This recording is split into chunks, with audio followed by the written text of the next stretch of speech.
So I'm already doing devotional number 2, and the reason for that is because if you're like me, sometimes you have 10 minutes, sometimes you have 30 minutes. Most of the time I have 10 minutes because my kid ends up pooping or needing some juice. But sometimes I have 30 minutes, and sometimes I like to read more than one devotional or listen to more than one devotional. So I wanted to have a couple under my belt, that if you wanted to watch more than one. So it won't always be this often, and maybe I might ask you guys how often I should do it, or you might just say, don't ever do it again, it stinks. But I hope not.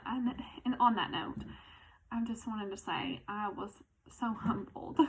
After I posted that video last night, I laid face down on my bed and I was like, that didn't make sense. This is silly. Did the Lord tell me to do that, or what?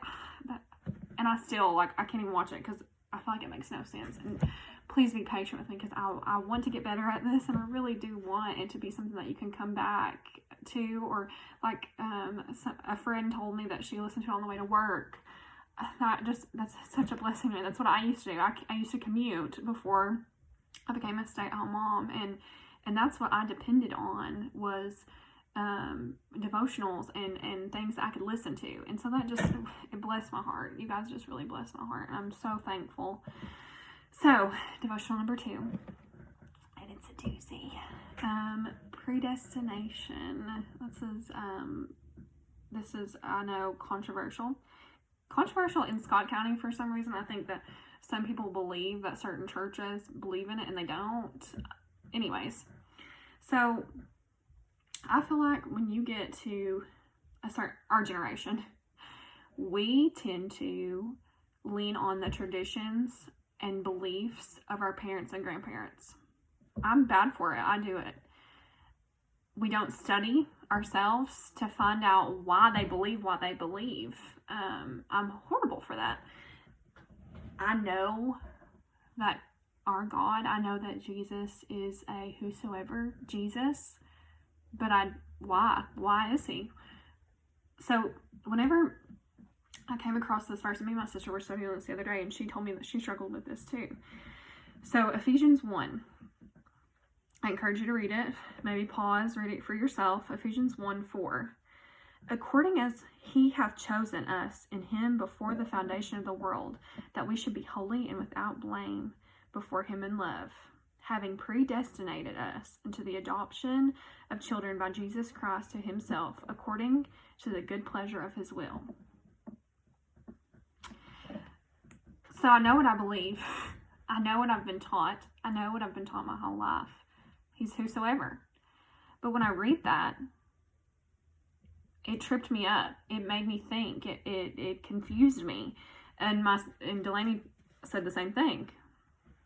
And so one day, my mother-in-law, and I think she had heard this actually from somebody else, from a message maybe, gave me an analogy about that verse, and it just made so much sense. It's so simple, and I wanted to share it with you guys. But say Scott High football team is going to Dollywood this Saturday. The whole entire team's invited. The whole entire team has been paid for. You don't have to pay for it. Somebody's already paid for it for you. Anyone can go. The bus is leaving at 8 a.m. All you have to do is be there on time. The bus is leaving at 8. The whole entire team is predestined to go to Dollywood. Anyone. But if you don't make it by 8 a.m., if you don't show up at 8 a.m., you're not going. Because that was your choice.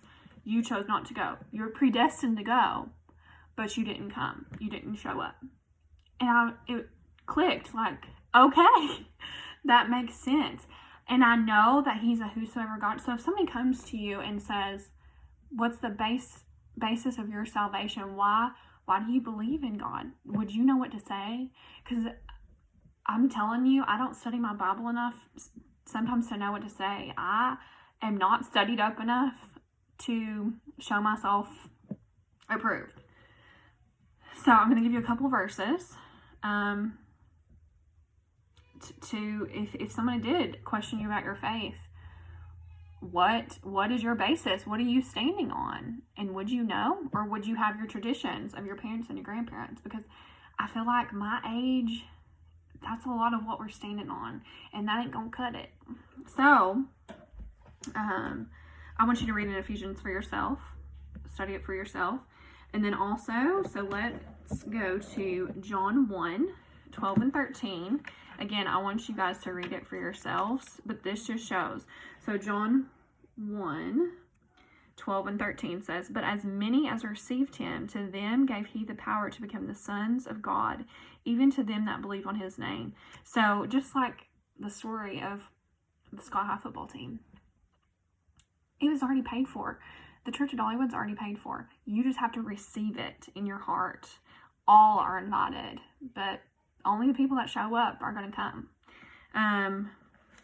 Let me give you another one. Acts 2:21. Give me just 1 second. Okay. "And it shall come to pass that whosoever shall call on the name of the Lord shall be saved." So that's what your grandparents and your parents are talking about. It's whosoever. It's anyone that chooses. That's why he came. For anyone to come. Not those that are predestined. Not those that he chose before time.